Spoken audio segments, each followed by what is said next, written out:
그래서 누구의 맞고 틀리고는 사실 그런 것 같아요. 이게 그러니까 참고만 하는 거예요. 여러분 어디까지나. 어디까지나. 제가 이제 옆에서 봐왔을 때는 그러니까 이게 많은 그 이제 소위 대중분들이 어떻게 하냐면 공부를 깊게 안 하세요. 그리고 그 순간순간에 이렇게 옮겨 타시거든요. 그러니까 예를 들면 이번에 코스피도 이제 막 4천을 뚫으니까 지금 외국인들은 엄청나게 매도를 하는데 개인들이 그 물량을 다 받아주고 있습니다. 그런 현상이 벌어지고요. 또 예전에 이제 조회수가 안 나오던 분들이 조회수가 많이 나와요. 한국 주식. 그리고 안 보이던 얼굴들이 또 많이 등장을 합니다. 그리고 무엇보다도 신용 잔고가 늘어나요. 그러니까 레버리지 투자를 한다는 거거든요. 그러니까 이게 변하지 않아요. 제가 봤을 때는 그 인간의 패턴이 변하지 않습니다. 그 본성이. 근데 그렇게 왔다 갔다 하는데 여러분 재밌는 뉴스가 하나 나왔어요. 실제로 그 돈을 번 사람이 절반이 안 돼요. 여기 보이시죠? 코스피 불장이라는데 개인 54%는 평균 931만 원 손실 중이죠. 여러분 코스피가 지금 2300에서 4100까지 올라가는 불장인데 개인의 절반 이상은 오히려 손실이에요. 근데 이게 똑같아요. 코로나 때도 그렇고 항상 똑같습니다. 과거에도 그렇고. 그러니까 이게 왜 그러냐면 진득하게 앉아 있으면서 1, 2년 전에 들어가서 이렇게 앉아 있어야 되거든요. 근데 이게 왔다 갔다 하셔서 그래요. 왔다 갔다. 그리고 그 수익도 작은 수익에 만족해서 그런 거예요. 근데 그 수익은 사실 우리의 인생을 뭔가 이렇게 현저하게 바꾸고 이런 게 아니거든요. 그냥 뭐 소고기 한번 사 먹고 뭐 소고기 10번 사 먹고 뭐 이런 거예요. 그래서 이런 것들을 우리가 이번 기회에 조금 면밀하게 한번 생각해 볼 필요가 있는 것 같아요. 그래서 뭐 오태민 교수님이 잘 맞추고 다른 저자님들이 잘 맞추고 근데 저는 봤을 때 여러분 심지어 그 피델리티 예전에 근무하셨던 월가의 영웅을 쓴 피터 린치도 자기가 10개를 찍으면 6개밖에 못 맞춘다고 하셨어요.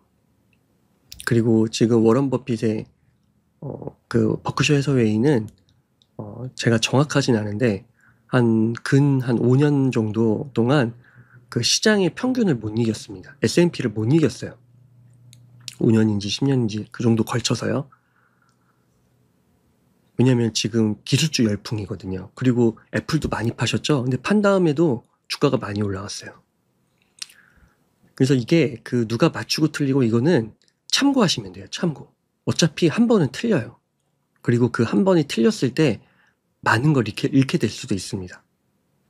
그래서 결국에는 자기가 공부를 하고 자기가 끝까지 확신을 갖고 투자를 하고 그럴 필요가 있고 유튜브의 지식들은 참고는 하시되 정말로 참고만 하시는 거예요. 휘발성이에요. 휘발성. 한 귀로 듣고 머릿속에서 어느 정도 필터를 거친 다음에 흘려보내시는 거예요.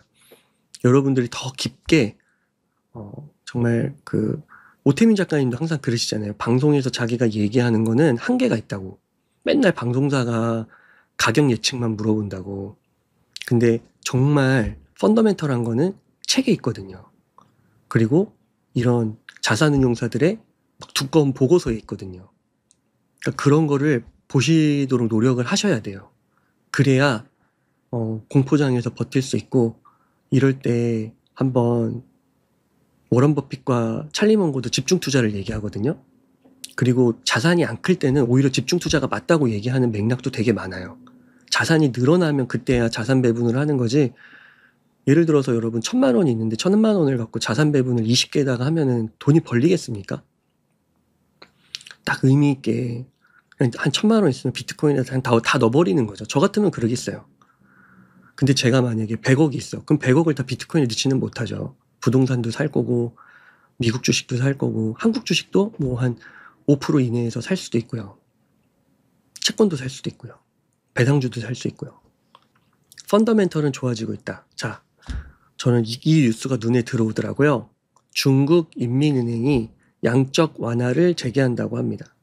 근데 그 규모가 너무 어마어마해서요. 자산 규모가 연준의 자산 정도를 추월한대요.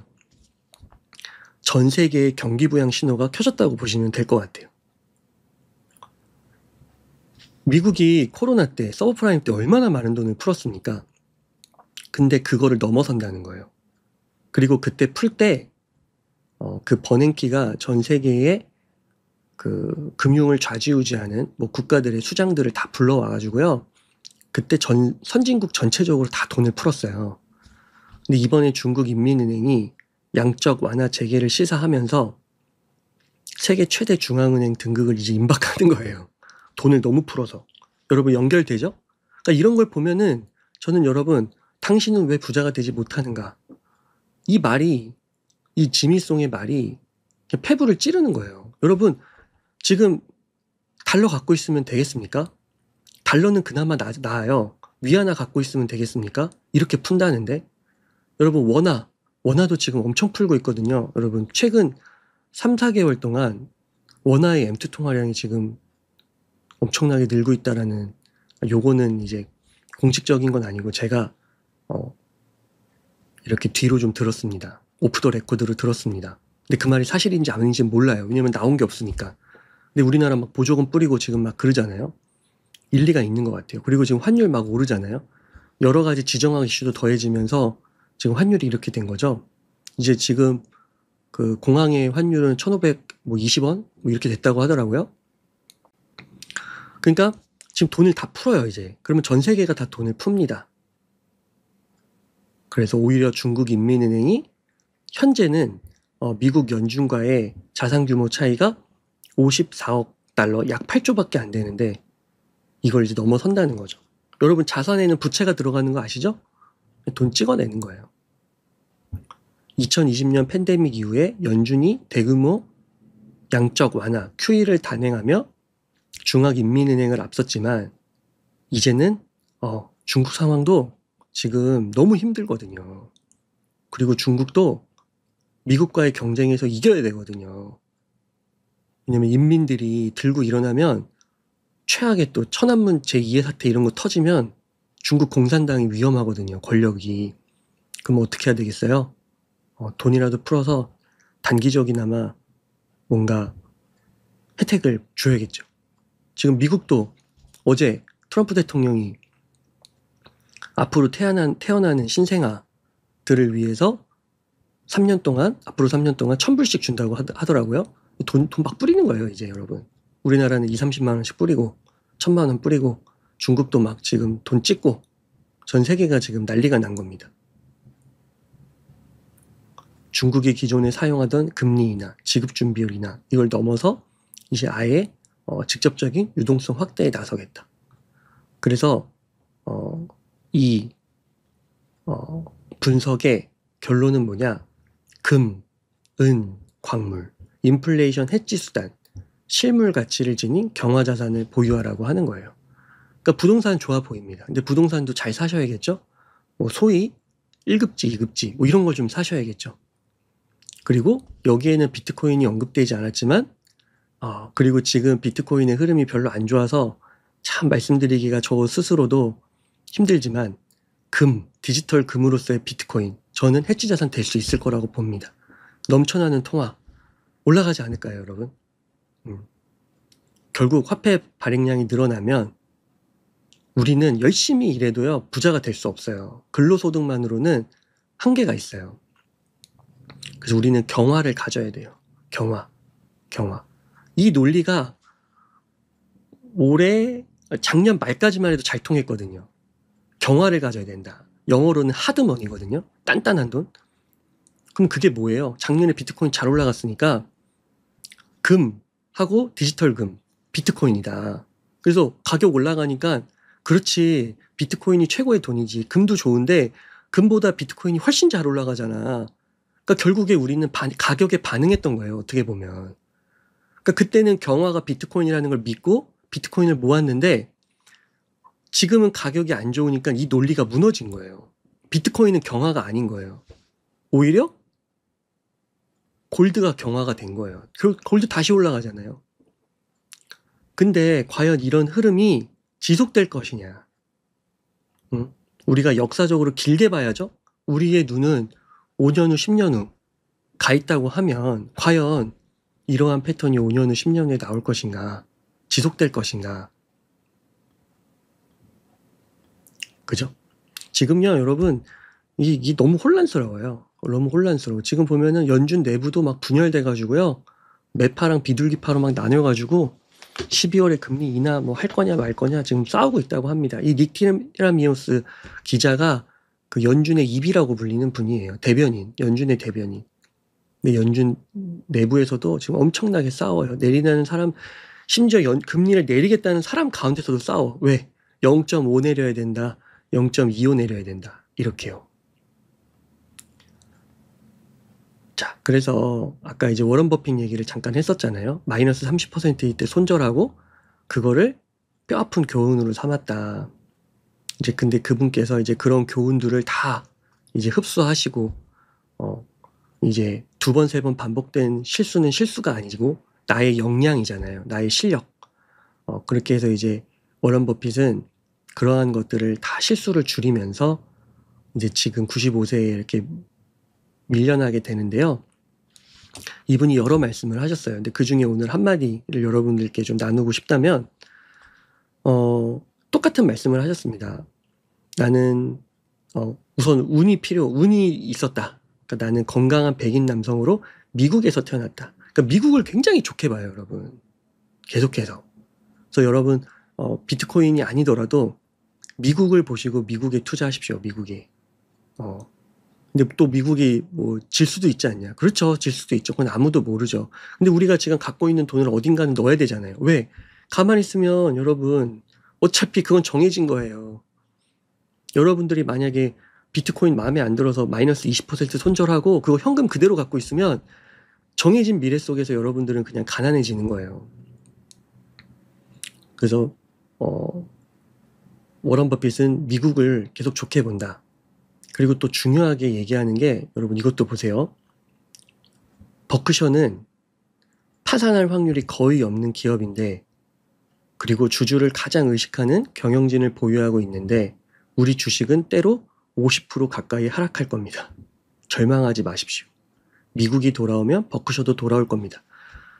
와, 여러분, 버크셔 해서웨이의 어떻게 보면 대표 회장이 50% 가까이 하락할 수 있다는 얘기를 마지막 주주서한에서 얘기하고 있는 겁니다. 우리 비트코인 50% 하락했나요?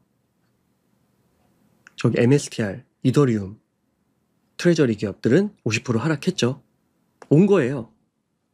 그때가. 자, 근데 이분은 뭐라고 얘기해요? 절망하지 말라. 절망하지 말라. 미국이 돌아오면 버크셔도 돌아온다. 그러니까 이게 정말 50%링 위에 올라가서 맞았을 때 절망하지 않을 수 있겠는지, 포모에 빠지지 않을 수 있겠는지, 그거를 말하고 있는 겁니다. 저는 그렇게 봐요.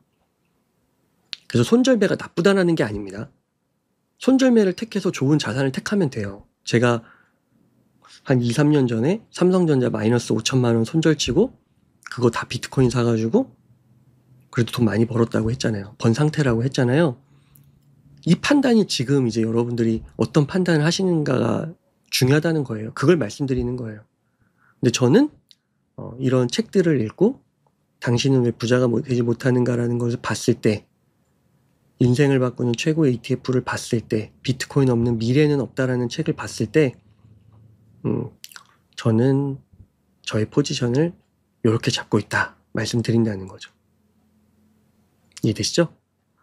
그 다음에 여러분 하나를 더 보고 싶은데요. 우리나라에서 최근에 설문조사를 했는데 요즘 5060이 가장 행복하다고 느끼는 재산 수자는 얼마일까? 이렇게 물어봤다고 해요. 여러분들 얼마 정도면 되실 것 같으세요? 지금 만약에 여러분들의 나이가 진짜 나이가 50, 60일 수도 있고 50, 60이 됐다고 해봅시다. 얼마 정도 있으면은 가장 행복하다고 느끼시겠어요? 제가 그러면 거기에 대해서 말씀을 드리면은 이제 50, 60 정도가 되면은, 저도 아직 그 정도 나이가 아니라서 모르겠는데 이제 무조건 돈을 많이 버는 거, 그것도 중요하겠지만 삶의 안정감이 중요하다고 합니다. 그래서 이제 누구와 시간을 보낼 것인가, 삶의 질적인 측면도 많이 고려를 하고요. 그 다음에 건강 부분도 많이 고려를 하고요.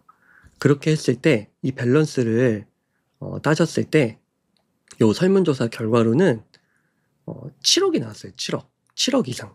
그러니까 지금 바로 현재 상태에서 7억입니다. 7억. 그러니까 1억은 너무 작아. 너무 불안해요. 퇴직금과 저축만으로는 생활비, 병원비, 자녀 지원 등으로 인해 돈이 바닥날 것 같은 불안감을 느껴서, 그리고 또 앞으로 벌 기회가 없다라는 인식 때문에 1억은 너무 적어. 그래서 지금 당장 여러분이 50대, 60세인데 1억 원을 생각하시는 분은 제가 생각했을 때도 거의 없을 것 같아요. 3억. 이때 가면은 마음이 조금은 편안해지는 선이라고 합니다. 왜냐면 생활비와 의료비 정도는 급한 상황에 대응할 수 있는 그런 숨쉴 여유. 그러니까 이것도 큰 수준은 아니야. 그냥 숨쉴 여유 정도예요. 그 다음에 5억 원. 이때가 이제 안정감으로 들어가는 구간이라고 합니다. 그래서 작은 아파트, 예금, 연금이 조화를 이루면서 실질적인 안정감을 만든다. 그래서 돈 때문에 잠 못 자는 일은 줄어들고 병원비 걱정이 크지 않아 삶의 여유와 취미를 즐길 수 있는 조급하지 않은 사람. 그죠? 딱 5억. 아까 5억 나왔죠? 네, 5억. 5억 정도만 있어도 괜찮다고 보시는 분들이 실제로 있는 것 같아요. 왜냐하면 안정감을 이제 조금씩 느끼는 구간이라고 하니까요. 근데 7억. 이제 여기에 들어가면은 돈이 아닌 시간을 소비하는 단계라고 합니다. 그래서 더 이상 돈을 중심으로 살지 않고 하고 싶은 일과 의미 있는 사람들과 시간을 보내는 것에서 행복을 찾고요. 돈은 목적이 아니라 삶의 품격을 지키는 수단이다. 그래서 최소 7억이 필요합니다. 최소 7억. 네, 최소 7억. 여러분 어느 정도 동의가 되시나요? 20억, 30억 얘기하시는 분들에겐 작은 금액일 수 있지만 7억을 우선 전제로, 그래도 이게 많은 사람들을 대상으로 설문조사한 결과니까요. 근데 여기서 이제 여러분들께 나누고 싶은 게 뭐냐면요. 바로 이겁니다. 그럼 어떻게 해서 그 7억을 모으느냐가 중요하잖아요. 7억. 그래서 그 7억을 모으기 위해서 월에 얼마씩 투자를 하면은 내가 7억을 모을 수 있을까를 그냥 시뮬레이션을 가볍게 해봤어요. 그랬더니 만약에 여러분들이 연평균 수익률을 10% 낼 수 있는 자산에 투자해서 10년을 끌고 가면요. 10년 뒤에 7억을 만들려면요. 한 달에 340만 원 정도를 투자해야 돼요. 이게 이제 S&P 500이거든요. 12%, 10% 정도가 S&P 500이에요. 그러면 한 300에서 330만 원 정도를 S&P 500을 매월 사야 돼요. 매월 10년 동안. 그래야 7억이 됩니다. 300만 원씩 매달 사기가 쉽진 않겠죠. 그럼 어떻게 해야 되겠어요? 10년 뒤에 내가 7억을 달성하려고 한다고 하면 수익률을 올리는 수밖에 없겠죠. 그래서 수익률을 올리려면은 이렇게 올리면 15%, 17%, 20%, 30% 올릴 수 있거든요. 그럼 이렇게 올리면 월에 들어가는 적립액이 작아져요. 근데 여기에 숨은 함정은 뭐냐? 그만큼 변동성도 켜집니다. 그래서 여러분들의 삶이 이렇게 지금 비트코인도 가격이 안 좋으면 힘들잖아요. 그런 것처럼 힘들 수가 있어요. 그래서 여기서 적절한 자산 리밸런싱 포트폴리오를 꾸리셔야 돼요. 예를 들어 이 30%는 비트코인이고요. 20%는 이제 그 빅테크를 모아놓은 ETF, 그 다음에 QQQ 요런 거라고 보시면 돼요. 한 17%에서 30% 선. 그래서 요거를 중점적으로 투자를 하시면 좋긴 한데 그만큼 변동성이 크다. 그리고 넣어야 되는 금액은 얼추 감이 오시죠? 최소한 여러분 비트코인에 몰빵을 하신다 해도 한 달에 한 120만 원 정도는 사셔야 돼요. 그래야 10년 뒤에 7억을 만들 수 있어요. 그래야 이 설문지에서 느끼는 560 세대가 연세에 있으신 분들이 느끼는 노후의 그래도 만족스러운 안정감, 그걸 느끼실 수 있다는 겁니다.